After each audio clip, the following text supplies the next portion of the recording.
दोस्तों, पिछली बार मेरी वीडियो के बाद में मेरे एक स्वपरिचित, इवन वो रिश्तेदार भी हैं हमारे, उनका मैसेज आया था मुझे कि मुझे वेरिकोज वेन पे एक वीडियो बनानी चाहिए। अब आप लोग मेरे पास में आए हैं तो आप जानते ही हैं मैं आयुर्वेद रहस्य नाम से चैनल चला रहा हूँ, तो ऑब्वियसली मैं आपको वो वाली चीज़ें तो नहीं बताऊंगा जो नॉर्मली आप लोग को पता ही है। और मैं ऐसा नहीं बोल रहा कि वो वाली बातें सारी की सारी झूठी है, परंतु यहां पर मैं आपको उन चीजों के बारे में बताऊंगा जिन चीजों के बारे में नॉर्मली आप लोग को लगता नहीं है कि ये चीज होती होंगी, परंतु आयुर्वेद वैसा बोलता है और वो चीज हमने प्रैक्टिकली देखी भी है, तो इसलिए मैं आपको उन चीजों के बारे में बताने लगा हूं। सबसे पहली चीज, हमें लगता है कि वेरिकोज वेन्स जो होता है वो ज्यादा देर खड़े रहने से होता है। गलत बात नहीं है, होता है, परंतु वेरिकोज वेन में सबसे इंपॉर्टेंट कारण जो है वो है रूक्ष भोजन। जब आपका वात बड़ा रहेगा, जब आपका भोजन रूक्ष रहेगा,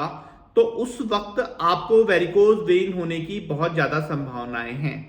अब रूक्ष भोजन और वो उसकी वजह से क्या होता है, जो हमारी वेन्स होती हैं वो थोड़ा रूखी रूखी और खाली खाली फ्लफी फ्लफी सी हो जाती हैं, और उस वाले केस में हमारा जो वेरिकोज वाला जो चांस है वो बढ़ता रहता है। दूसरी चीज, प्रेगनेंसी के बारे में बहुत हमारे ख्याल है कि शायद प्रेगनेंसी की वजह से अक्सर होता है, 40% प्रेगनेंसी की वजह से होता है, परंतु उसके बावजूद वात जो है वो मॉनसून के वक्त में काफी बढ़ता है। जब हम टेंशन लेते हैं, स्ट्रेस लेते हैं, तब भी हमारा वात काफी बढ़ता है, तो वो भी एक बहुत बड़ा कारण है आपकी वेरिकोज वेन्स होने का। तीसरी चीज है कि जब भी आपकी जॉब ज्यादा देर खड़े रहने की और बैठे रहने की, हमें लगता है कि हम लोग ज्यादा देर खड़े हैं और बैठे हैं, यही एक कारण है। ऑब्वियसली आप ज्यादा लंबे टाइम तक खड़े रहते हैं, बैठे रहते हैं, specifically if you are standing और सिटिंग कंटिन्यूअसली फॉर 8 आवर्स और लाइक दैट,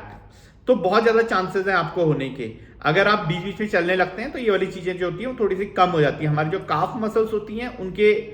ऊपर जब प्रेशर पड़ता है तो उन्हें मिनी हार्ट बोलते हैं, वो हमारे ब्लड को वापस लौटाने के लिए काम करती हैं, तो ऑब्वियसली वो चीज हमारे लिए हेल्पफुल है। परंतु उसके अलावा एक चीज और है, जो हील्स वाले सैंडल्स लड़कियां पहनती हैं, इससे आपकी हाइट कितनी लंबी दिखती है, आपके सोशल स्टेचर में कितना फर्क आता है, ये तो आप जानती होंगी, परंतु इनकी वजह से वेरिकोसिटी होने की संभावनाएं जो हैं वो बहुत ज्यादा बढ़ जाती हैं। चौथी चीज, आपका जो जेनेटिक्स होता है वो आपके पैरों से बहुत ज्यादा रिलेटेड होता है। जो बच्चे बहुत मुलायम पैर रखते हैं, या जिन लोग के साथ में मतलब जिनके पैर काफी कमजोर होते हैं, जो जैसे हम लोग होते हैं ना, कई बार बहुत अपने बच्चों को ख्याल रखते हैं कि इधर ना जाओ उधर ना जाओ वगैरह वगैरह, जितना भी हम लोग के नंगे पैर से हम लोग पत्थरों पे चले हैं या व्हाटएवर, मतलब आप लोग मेरा कहने का मतलब ये है कि खाली आपके पैरों पे जिस लेवल तक प्रेशर पड़ा है, जितना आप वॉक करते हैं वगैरह वगैरह, बचपन के दौरान ही, जो चाइल्डहुड में ही ये सारी की सारी चीजें डिसाइड हो जाती हैं, उतना आपकी वेरिकोसिटी से बचने की संभावनाएं प्रबल होती हैं। तो बेटर है कि आप लोग उस वाली चीज पे ध्यान दें। इसके अलावा जब आपको लगता है कि रिस्क फैक्टर है, फॉर एग्जांपल जब मॉनसून का टाइम आता है, फॉर एग्जांपल जब लेडीज की प्रेगनेंसी का टाइम होता है, फॉर एग्जांपल जब आप लोग अपने ऑफिस से वापस आते हैं, जब जो लोग 7-7, 8-8 घंटे काफी बैठे रहते हैं ऑफिस में, बैठे रहने की, खड़े रहने की जॉब है,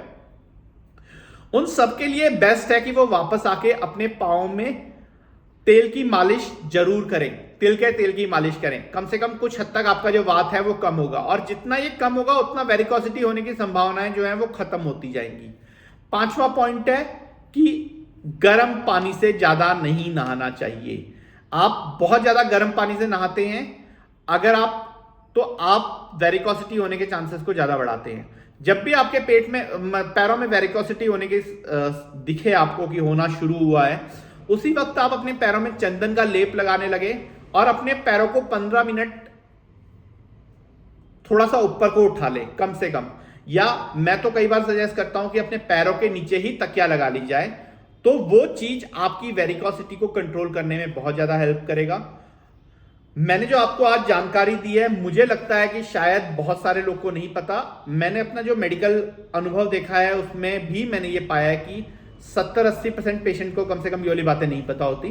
तो प्लीज अपने ज्ञान को बढ़ाइए, अपने हर रहस्य को, अपने सेहत से जुड़े हर रहस्य को समझिए, क्योंकि जब आप जानेंगे आयुर्वेद रहस्य तभी आप रह पाएंगे स्वस्थ।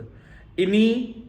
जानकारी के साथ मैं डॉक्टर अंशुमान जोशी आपसे विदा लेता हूं। जय धन्वंतरी, जय आयुर्वेद।